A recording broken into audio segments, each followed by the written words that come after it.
Nah, ini dalam hal ini sekali lagi saya tidak mengatakan Pak Prabowo itu jahat, saya mengatakan beliau itu berbahaya. Karena dengan kemampuan beliau dalam permainan good cop dan bad cop ini bisa diperlakukan untuk para koruptor, para mafia, tapi juga bisa diperlakukan untuk lawan-lawan politiknya. Nah itu terserah, itu urusan nanti gitu. Yang jelas Pak Prabowo itu pakar dalam hal ini, jago banget. Dan kejadian ini kan bukan hanya sekali, tapi berulang. Baraya ingat kan, setelah kasus itu muncul kasus Tom Lembong. Dia adalah seorang yang oleh publik dianggap sebagai orang yang baik.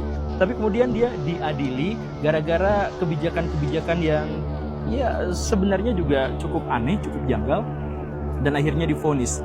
Setelah melihat publik gusar dengan kriminalisasi ini, lalu Pak Prabowo datang bebaskan Tom Lembong. Nah, begitu kan? Akhirnya Pak Tom Lembong juga tidak bersuara lagi sampai sekarang, udah aja senyap karena ya diperlakukan dengan sangat baik, begitu kan?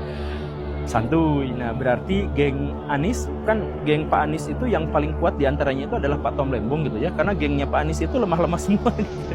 Bukan seorang yang hebat dalam kekuatan politik gitu, jadi lemah-lemah semua gitu kan. Nah salah satu yang kuatnya kan Pak Tom Lembong. Pak Tom Lembongnya sekarang udah senyap. Nah, tapi di depan publik juga Pak Tom Lembong dibebaskan oleh Pak Prabowo Subianto. Atau kejadian yang kemarin Ibu Ira gitu ya, tukang BUMN ditangkap, dituding korupsi atau merugikan negara, kemudian di penjara, divonis sekian, lalu Pak Prabowo datang, bebaskan.